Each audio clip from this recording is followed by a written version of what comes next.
Bismillahirrahmanirrahim. Assalamu alaikum. Welcome to Newsroom. I'm your host, Khalid. But today is the 27th of June 2024. It's a Thursday, and these are the stories that we will be highlighting during the course of the show. We'll begin with the Indian religious freedom or lack thereof that has time and again been reported in many international reports. Pakistan has also highlighted it time and again. The different minority groups within India have also highlighted it, and now it is United States State Department's 2023 Religious Freedom Report on India that also highlights the lack of religious freedom when it comes to the minorities in India and so many other aspects that are tied to it.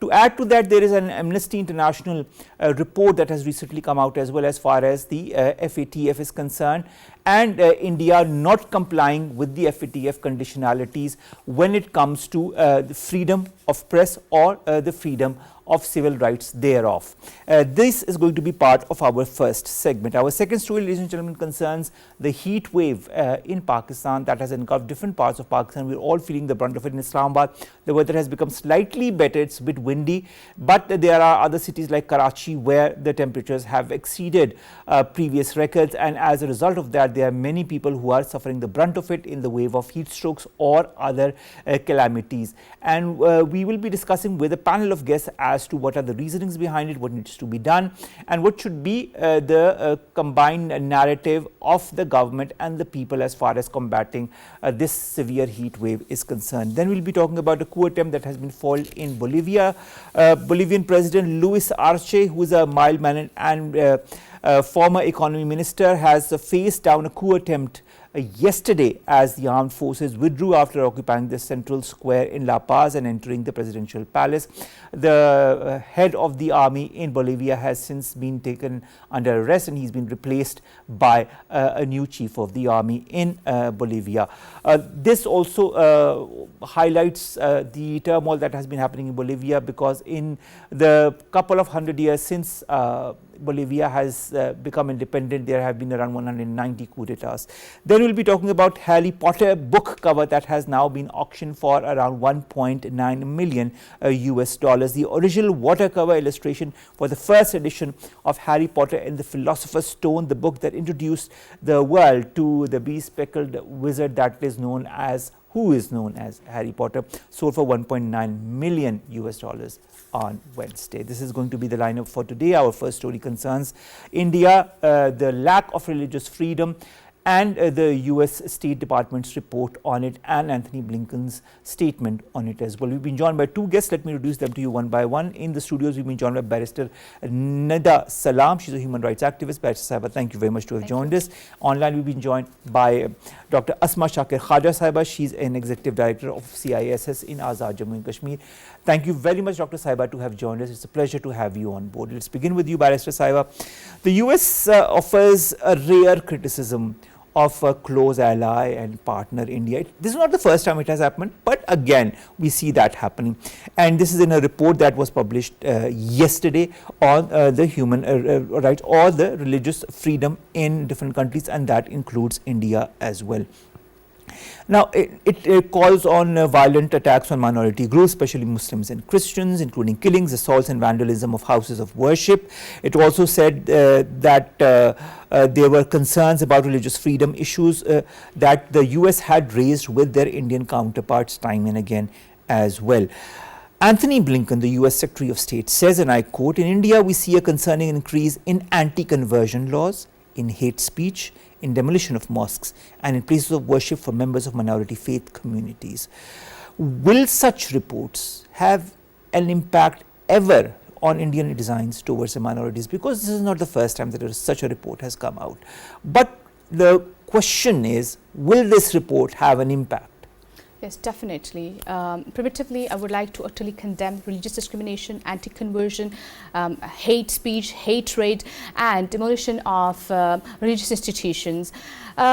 This report observed by the US recently is an epitome that these problems and challenges are not new in India, but the West is considering that very closely. The religious discrimination has been on rise in India. People from different backgrounds are suffering on daily basis. Let me quote here.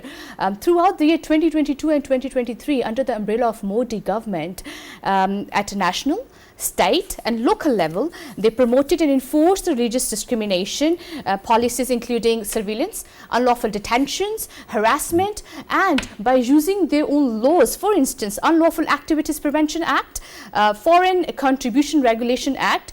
So Christians, Muslims, Dalit community, Sikh community, all of them are suffering.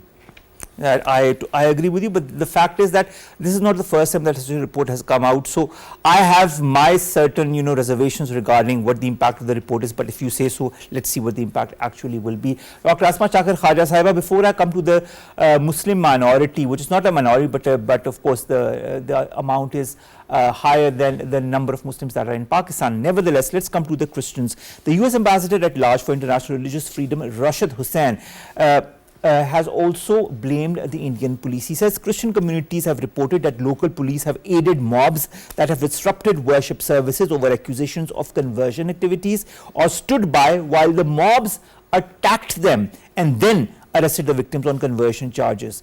Hasn't this been going on since so many years and nothing has been done so far? Will anything be done this time? Actually, what incident triggered all these issue was the genocide of Christians in Manipur. So that the inclusion of extreme violence and genocide, I think that was alarming, because as we know that Christians are only 2% of Indian population, and if even those that 2% are not acceptable by Hindu majority, so what else a majoritarian state is? So this is really important that two communities which RSS and Bharatiya Janata Party consider as infiltrators, they are not allowed to live peacefully while practicing their religious freedom. And when we are talking about the US report about religion, we should not forget that all these things are interconnected. India's downsliding on democracy index, India being one of the most dangerous countries for journalists, India being on the list of human rights abuser, and now this minority issue. We all know that during two regimes of Mr. Modi, he constitutionalized discrimination against minorities. He practically made India a majoritarian state, where minorities, where the houses of minority group, Muslims, let's say, were demolished only on the assumption that they have beef in their home. So under what international humanitarian law, international human rights law, all this fascism is allowed? This is not allowed. And as you said, what difference does it make? Such reports are only raise the alarm bells. They are not decision-making authorities, but definitely those alarm bells have a deep impact. And when we see the results of recent elections before Modi started his 3.0 tenure in the government, in these elections, Indian people, they express their suffocation against all those atrocities of BJP or the Hindu radicals.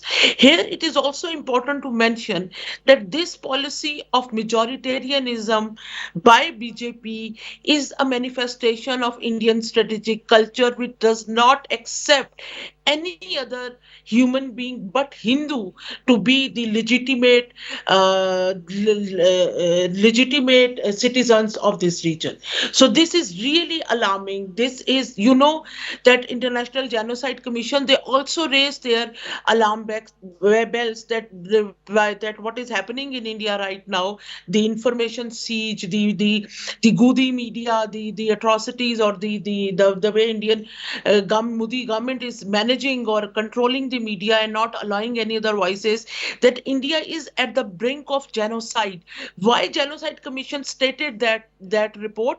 Only because what is happening again in Manipur and all those incidents of mob lynching against Muslims, which drastically raised during the regime of Mr. Modi. And here it is very important to mention, when we use the term majoritarianism, that Hindus are about 80% of India's population, 1.4 billion, and Muslims are only 14% and Christians are 2%. Even then, BJP's electoral slogans, electoral campaign was based on that Hindus are in danger because of Muslims and Christians. How is it possible that a significant 1.4 billion majority population is in danger? So what happened actually during last almost 8 to 9 years, that Modi regime have normalized the atrocities and subjugation of minorities. Manipur, what is happening, the genocide, Christian genocide in Manipur is been normalized in whole India. I wonder that how people in rest of the India are not reacting or trying to save the Indians who are the Christian Indians in Manipur. Why is it so? When Muslims are lynched because of one region, whether it is love jihad or it is cow vigilantes or any other reason, when Muslims are denied to have an apartment in a building and people, Hindu people, they demonstrate, it reflects that all that hatred is normalized. It has become part of the urban culture right now. So this is what is it has more or less become part of the urban culture, and the sad reality is that the world is taking out reports, but I don't feel that some kind of an action will be taken because of the reasons that we have already discussed in various programs. Barrister Sahiba, coming to action, the annual blacklist of countries over religious freedom is going to be taken out by the US later this year. When you look at the US report on India, which cites fatal shooting of a security official and 3 Muslims on a train near Mumbai, when it talks about anti-Muslim hate speeches, and we've seen many of that during the elections as well. When it talks about the Manipur violence that has caused casualties amongst Christians, Kuki and majority Hindus, when it talks about the Christian and Muslim places of worship that have been destroyed in Manipur, not only in Manipur, also in other regions of India, whether it be the anti-conversion legislations in some Indian states that rights advocates are saying challenge the right to freedom of belief. Aren't these proofs enough for India to be sanctioned? But again, my question is, will India be sanctioned? Proofs are enough, but again, the question is that whether India will be sanctioned or not. I would like to add here something. All right. The mindset of the Modi, his cabinet and the government, their mindset we have already observed in the elections. They are calling their own people parasites, infiltrators, jihad love. The head of the state has this sort of mindset. Modi has divided the India in Deen, Dharam, Mangal Sutra, Mandir and Masjid. Let me translate for your audience. Mosque, temple, religious thread necklace, religion and all that. So when the mindset is that, I cannot see any sort of progression in that society, peace and tolerance from where you're going to bring at the end of the day. That is true. I would like to add another thing. BJP Chief Minister from Uttar Pradesh, Yogi, he claimed in 2005 that by 2024 we will clean our land from other religions and purely it will be a Hindutva state. So Hindutva state means that it will be based on Hindutva ideology, that is fascism. And of course, the fact is that fascism has been rampant, especially since the Narendra Modi government took power around a decade ago, and I don't think it's going to end its practices anytime soon. Dr. Sahiba, let's talk a little bit about the Amnesty International and India and the FATF. Now, the Amnesty and frontline defenders are very concerned, as per a report that has been taken out by the Amnesty itself, about the growing instances of misuse of counter-terrorism laws in India to target civil society actors. Now, the 6th Financial Action Task Force plenary, FATF plenary, is going to happen very soon. Now, this is what Amnesty International is asking them to consider civil society concerns and remind the Indian government of their commitment to comply with the FATF recommendations. Again, will that happen? Will the FATF pressurize India one way or the other to comply with its regularities? Will India be also put into some kind of a grey or blacklist where it should have been put a long time back? If you ask me, ideally, factually, rationally, India should be blacklisted because right now 3 international developed countries, whether it is the USA, Canada, Australia, Pakistan, they are claiming that Indian law is financing terrorism in their countries and trying and hiring criminals to target again the minorities who are in other countries, but their voices are inconvenient for Modi regime. They are killing those minorities in extraterritorial killing. And what else terror financing is? So right now, after all these evidences, reports, and official statements of those countries, FATF should take a strict action, should blacklist India. Otherwise, they would be part of this nexus which is encouraging India to violate the sovereignty of other developed countries through terror financing. After that, India's record on human rights, India's records on minorities, India's conversion or India becoming a majoritarian state, all these issues are really, really important. And then when we see this latest election campaign, the issue of electoral bonds and all that black economy, the way Mr. Adani was made the richest person of India with the help of by giving charity or this aid to BJP, all these issues need a firm, a logical and factual attention of FATF, and they need to see that how Indian banking system or in the Indian economy and Indian black market is available for non-state actors to carry out their criminal activities, including terror financing. So this is, you raised a really important point. But again, I would say that it is also important to have a diplomatic or achieving that act through diplomacy. So those acts should be highlighted to FATF, and India should be answerable to this agency that how and why under what laws they are financing terrorism, and when they and how all those states which are victim of India's terror financing are, and all those minorities which are victim of India's terror financing, they are speaking, they are lying, and only the Indian government is truthful when they deny their participation and involvement in all those acts. And all those countries have categorically stated that Indian government is involved. It is not non-state actors. Indian government is involved in hiring non-state actors to carry out the terrorist activities in foreign land. So we can hope and we can see that FATF would stand by their rules and regulations. I'm not sure anything concrete is going to happen. Of course, this will be highlighted by Amnesty International during the next plenary of the FATF. But whether FATF takes action is another question, another thing altogether. Barrister Sahiba, 14th of June 2024, Delhi's Lieutenant Governor sanctions the prosecution of Arundhati Roy, who is a very celebrated writer as well as a journalist, and Sheikh Shaukat Hussain, who is a Kashmiri academic under India's stringent counter-terrorism law, the Unlawful Activities Prevention Act, otherwise known as the UAPA, on a speech that was made in the year 2010. We are in 2024, remember. In that speech, Arundhati Roy had highlighted the growing human rights violations in Kashmir. The government's decision to prosecute these two people after 14 years also highlights this broadened pattern of arbitrarily targeting government critics using draconian laws.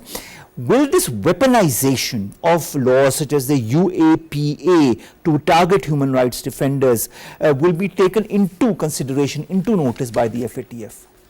They should consider that, because all human rights activists like Roy and the other one you have mentioned, Shakir, they are quite famous in terms of raising the voice within the Indian and outside of India as well, of Indian rights and violations of human rights by the government, especially during the Modi era, if we consider.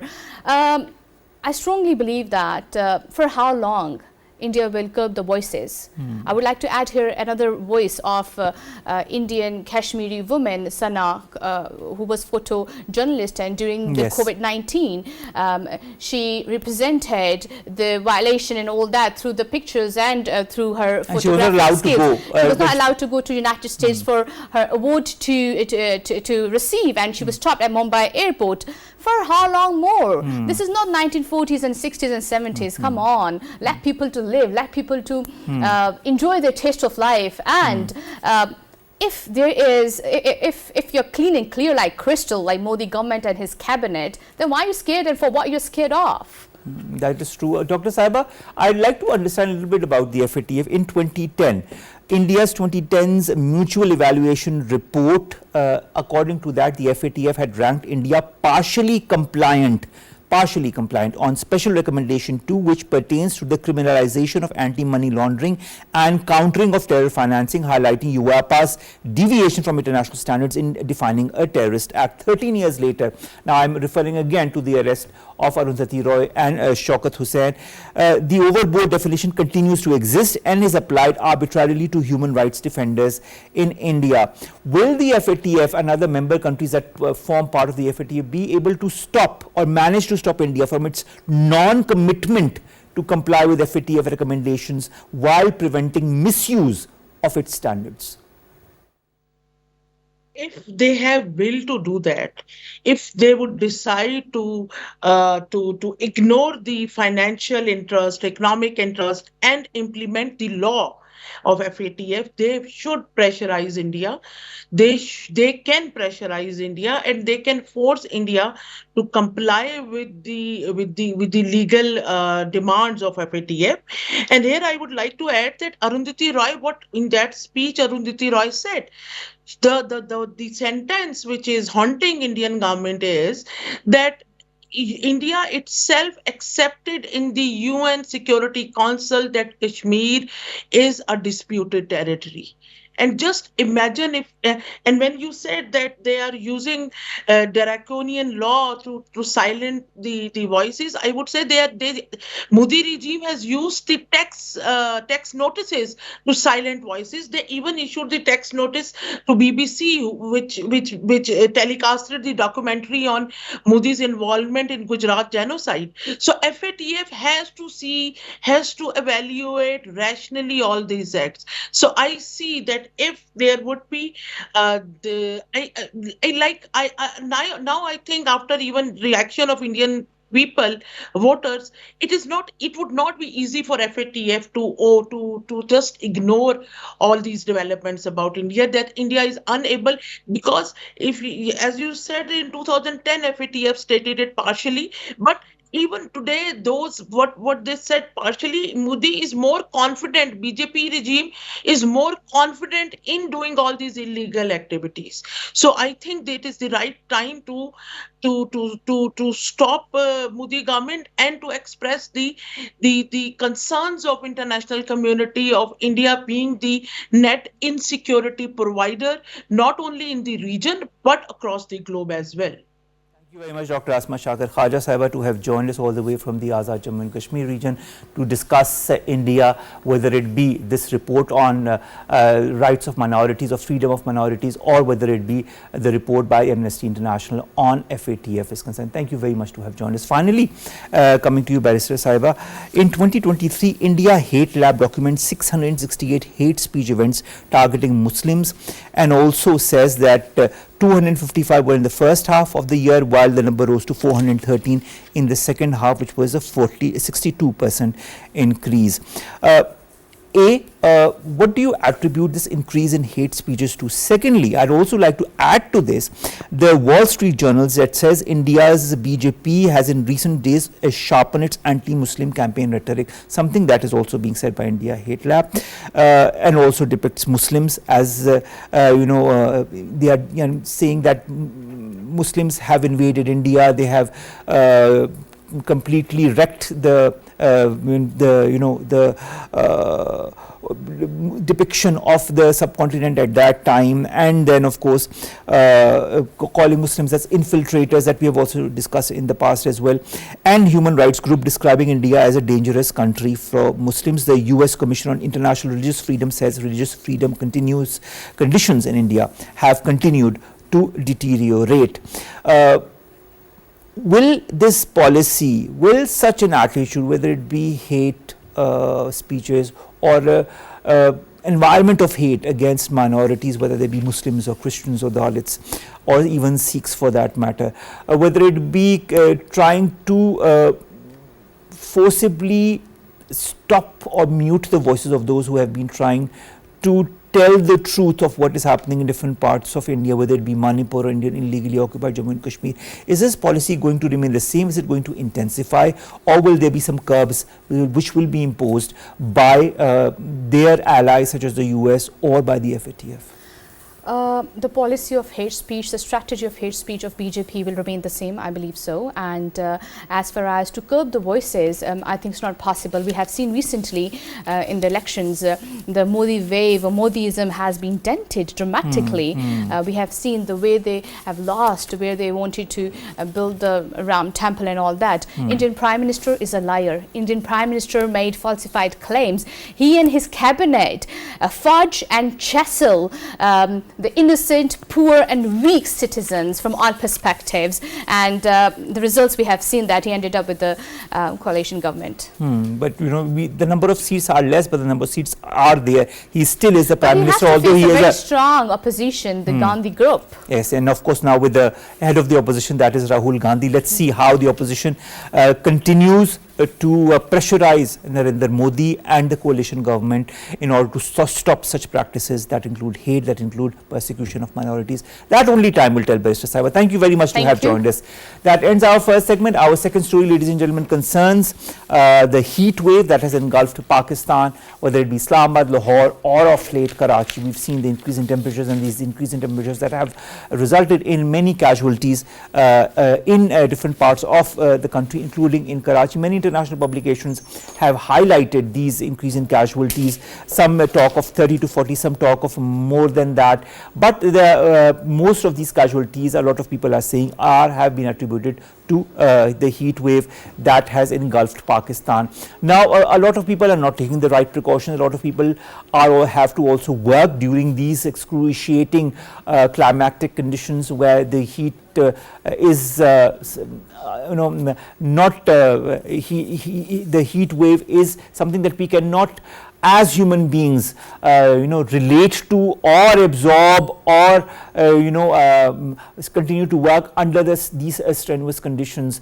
The fact is also that a lot of different circumstances for certain sections of society are such that they have to work outside in the field, whether they be farmers, they have to work outside in the field, whether they are also working in different organizations, or those like such as the workmen or the mazdoors who work in the different buildings have to work under these strenuous circumstances. How has the heat wave affected countries like Pakistan? How will the heat wave continue to affect countries such as Pakistan? And what needs to be done, not on a social level or a local level, but on a nationwide level? We've been joined by many guests. Let me introduce them to you one by one. In the studios, we've been joined by Waqar Sherazi. He is a climate expert. Waqar, thank you very much to have joined us. We've also been joined by Dr. Sarfaraz. He's a chief meteorologist. Thank you very much, Dr. Sab, to have joined us, as well as Dr. Rana Jawad Asghar. He's a public health expert. We'll begin with you, Waqar. Waqar, the temperatures are increasing everywhere. In Islamabad, the weather is pleasant. Now you must have seen there was a little bit of wind. The temperatures have decreased a little bit, but during the daytime, the temperatures were extremely high and everybody was bearing the brunt of it. In Karachi, where a lot of people work outside in the field or under the sun, the results are there with the casualties, with those suffering heat strokes. How long will this tidal wave, in your point of view, persist? And do you feel that these heat waves have become more or less a regular phenomenon in Pakistan? Is climate change to be blamed? Well, Omar, Khalid, many thanks indeed for having me here in the studio. We have observed that extreme weather events are more rapid in the globe now. And yes, it is true that the extreme weather events will be more rapid than now, even in future and near future, because the temperature of the globe is rising rapidly. And the reason behind it, the emission of greenhouse gases. By the way, let me also share that greenhouse gases are responsible for a conducive living environment on the earth, because it provides the earth with a conducive temperature which helps the life to nurture. But since the greenhouse gas emission has been increased artificially by human intervention on the earth, it has covering all the globe. It has already covered the globe as a blanket, but it is now covering the globe as a thicker layer of a blanket, which is trapping heat, and this heat trap phenomena increases the temperature, which means the changing weather patterns, the more evaporations from the oceans, the sea level raising, the droughts, the floods, and many extreme calamities or weather events we have observed in near future and previously in last 10 years in Pakistan and rest of the countries of the world. So there are strategies, there are global strategies towards it. We'll have to have a controlled carbon emission and controlled greenhouse gas emission to curtail the... Pakistan is now emitting less than 1%. So yes, we are precisely producing 0.6% of the global carbon footprint. But there is a flip side to it, and that is that the deforestation. In terms of deforestation, we have lost a considerable chunk of our forest since inception till now.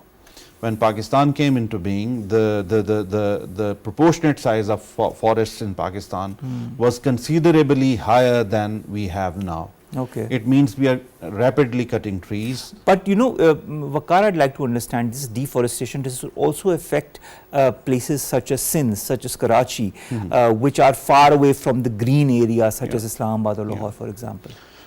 Omar Khalid, you're right, but I'm talking that with the local intervention we can do with afforestation at least. We cannot make the world to reduce the carbon footprint. Pakistan as a country alone cannot ask the world or cannot force the countries of the world to reduce the greenhouse gas emissions. It has to be a pact. It has to be a resolution by all of the countries of the world.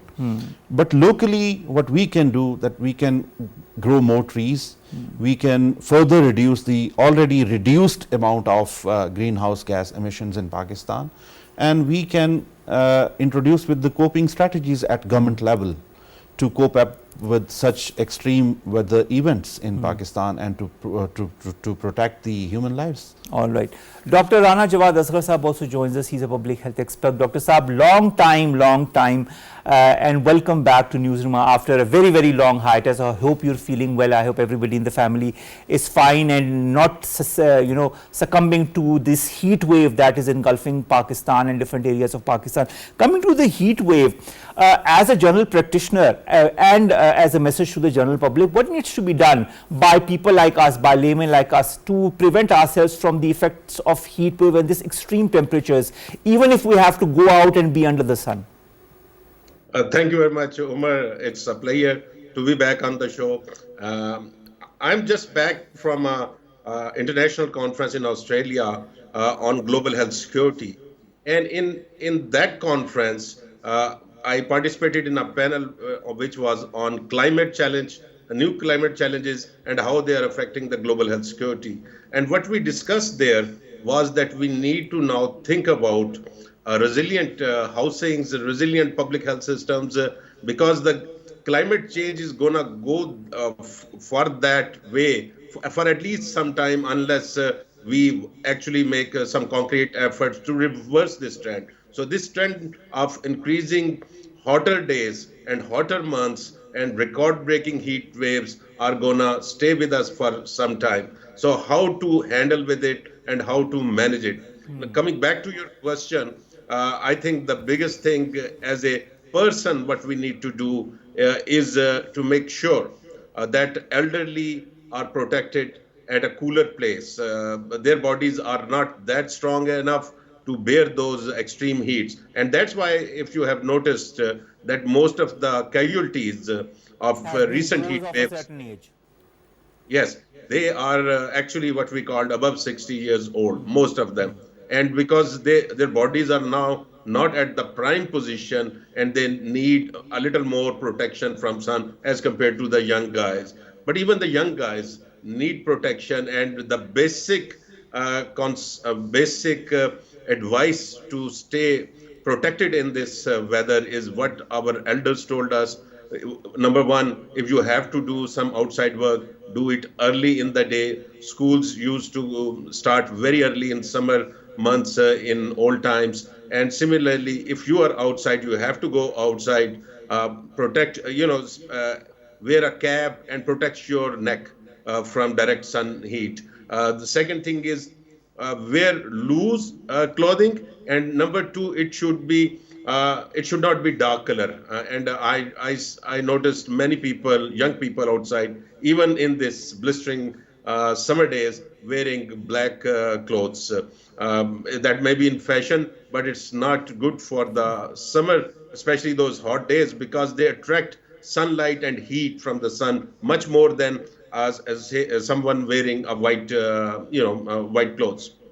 So that's one thing. The other thing is you have to drink plenty of water and replenish your salts. Unless you are hypertensive, that means people with high blood pressure or a kidney problem, they need to consult their personal physicians. But for everyone else, we should all be drinking watery drinks, and that should not include cola drinks. That should include, what we called very watery kind of lassi, a yogurt Like even with ORS, maybe add ORS to water and then drink Yes. that, because So that that's- contains the necessary salts. Yeah, so that when things go wrong, then we have to go toward ORS. And ORS could be, you don't need to go and buy from the market. You could just make at home with adding some salt and sugar and a lemon juice. So this is like every house has these three ingredients and they could use it. But making sure that you have plenty of water in your body. And it doesn't require that you need to be thirsty before you don't need to be thirsty to drink water, because that's another sign of a heat stroke or heat exhaustion, that you will not feel thirsty. So make sure that after every some time interval, you are drinking water, irrespective you are feeling thirsty or not. So you need to keep your fluids in. Keep yourself protected from the heat, direct sunlight, and try to stay in shade as much as possible, and wear loose clothing. So these are a couple of just basic steps which can keep us protected. Wonderful, wonderful, Dr. Rana, Jawad, Asghar Sahab. Coming back to the studios, Waqar, in South Asia, there have been studies done in 2022 and 2023 about the abnormal heat patterns that were found to be 45 times more likely to occur and to be 0.65, 0.85 degrees Celsius higher due to climate change as well. Now that we see the effects of such increase in temperatures in the form of heat waves in Pakistan and other countries as well. Is climate change the only factor responsible for it? Is the El Nino phenomenon or other such phenomena also behind this increase in temperatures? Well, Omar, the global temperature has been constantly increasing since inception of the globe. And there has been at least 5 ice ages which has been observed at the globe. It means the global temperatures has been changing. But after the 18th century, this global temperature change has been so rapid that it was alarming for the masses and it was alarming for the governments that there has been a very rapid change and that change is in an upward direction, that temperature were rising rapidly. Now, as I have mentioned, that extreme weather events have been happening more rapid at the globe. I think that with the local activities, as you have mentioned, we can do a little. And as you have mentioned that the people are facing the extreme weather events and there have been casualties in Pakistan and rest of the areas of the world, if we can do with something with some of the strategies, like we can have an early warning system, but we'll have to observe first that which are the segments which are affected the most by these extreme weather events. These are mostly the people from the lowest two poverty quintiles throughout the globe, because they normally belong to the labor class, they have more exposure to the sun, they have less awareness levels, they have less education grades, and since they can use and consume less information from the forecast departments which raise alarms about the heat waves and extreme weather conditions. So we will have to have a comprehensive approach towards it. On one hand, we will have to create awareness amongst all segments of the societies throughout the globe. On the other hand, we will have to control the global emissions and will have to consider the easy tools like afforestation, like less emissions from the fossil fuels, renewable energy sources, and many other strategies. But that is a collective effort, Waqar. You know, what can countries like Pakistan do individually as a state in order to curtail the effects? I think that in form of NDMA, a lot has been done in early warning system, which is the maximum Pakistan alone can do as a country. I think the government needs to have a comprehensive strategy about planting more trees throughout the country, providing more awareness to the people, raising awareness levels through trainings and building local skills to cope up with. As we were discussing that how the people can protect themselves from heat waves, this advisory can better be given by a medical officer or a medical staff, that how can a human being protect which on local levels, on the media as well, and in different educational institutions even as well. the social media can play a vital role. I agree with you on that. We've been joined by Dr. Sardar Sarfaraz. He is the chief meteorologist. Dr. Sab, thank you very much to have joined us. Dr. Sab, this heat wave that has engulfed Karachi and other parts of Pakistan, how long is it going to stay, and are we going to see successive heat waves in the coming weeks? Thank you very much for taking me in your program. Actually, you know, in Karachi or any other coastal city, the heat wave actually develops because of two reasons. When there is a low pressure area formation over sea, so that causes the sea breeze block. In that case, heat wave situation emerges, as has been happening for 4 or 5 days in Karachi during last 4 or 5 days. And the second reason can be that when there is a high pressure formation of high pressure over land, so that also sort of blocks the sea breeze. I mean, so that creates the heat wave also. So as long as that low pressure area is actually existing, present heat wave is caused by low pressure area which has been formed in the southeast of Karachi, over Indian Gujarat and adjoining Northeast Arabian Sea. So that low pressure area has been actually prevailing for the last 4 or 5 days. That has blocked the sea breeze. So that has triggered this heat wave. So as long as this low pressure area will move away, or it will fizzle out after giving some rain, as the rains have started today in the southeastern Sindh and extending towards Karachi also. So with the fizzling out of this low pressure area, the heat will be over, I think, during next 2 days, maximum next 2 days. The effect will be minimum. But as the other participant was discussing, that with the global warming, yes, actually, if we are in the warming world, as the world temperature globally have risen by 1.2 degrees centigrade as compared to the pre-industrial era.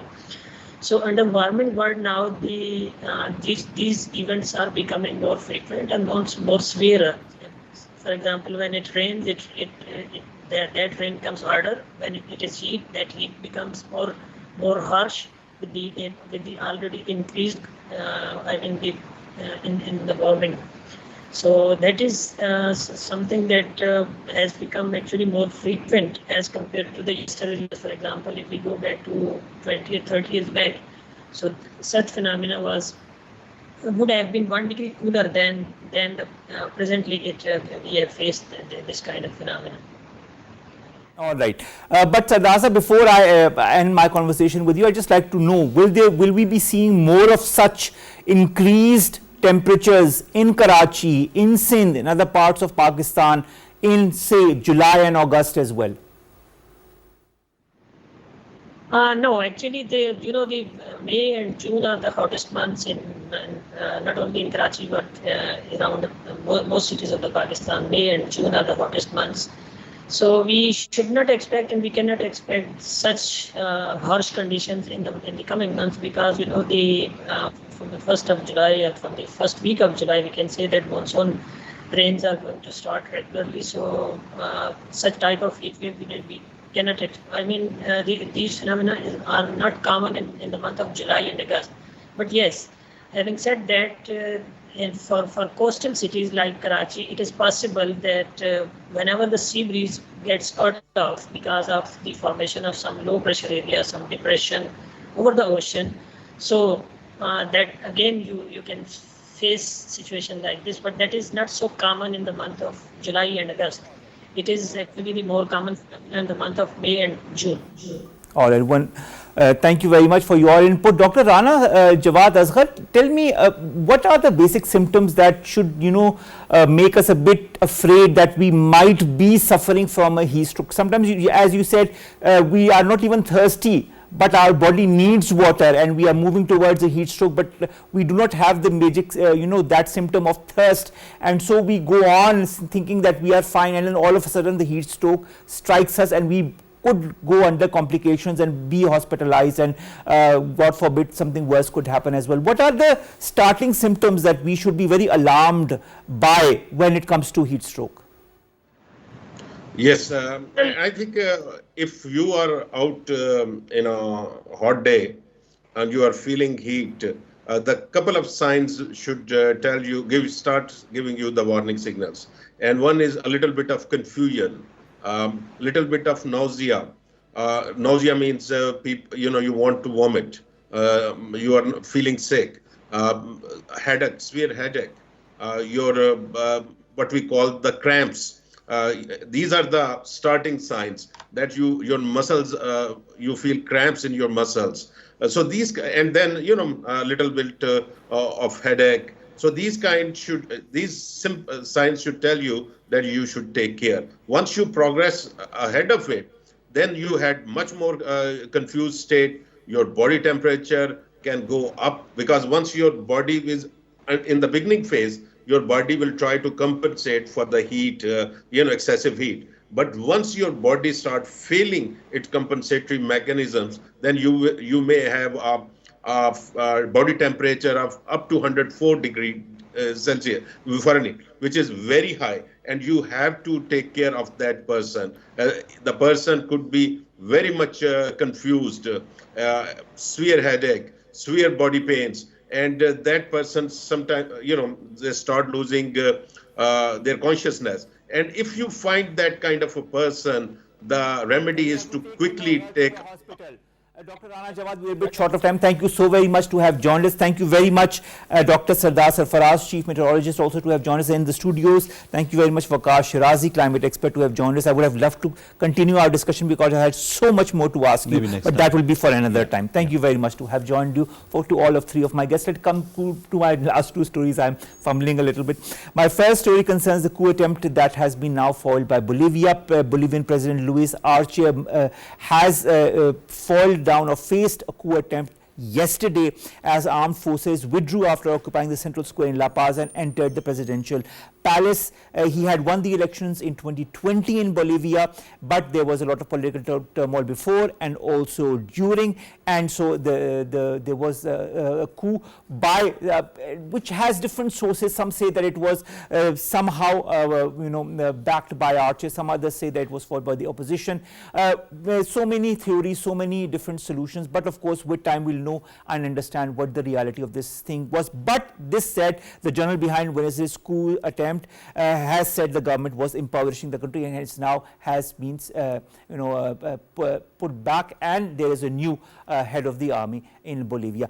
Finally, the Harry Potter book cover has now been auctioned for $1.9 million. The original watercolor illustration of the first edition of Harry Potter and the Philosopher's Stone, the book that introduced the world to the young wizard, sold for $1.9 million on Wednesday. Who knew that a book written and illustrated would be so immensely popular across the world? With that, ladies and gentlemen, we come to an end of today's newsroom. See you inshallah tomorrow with new story segments that pertain to us, you in Pakistan. Stay safe. Allah Hafiz.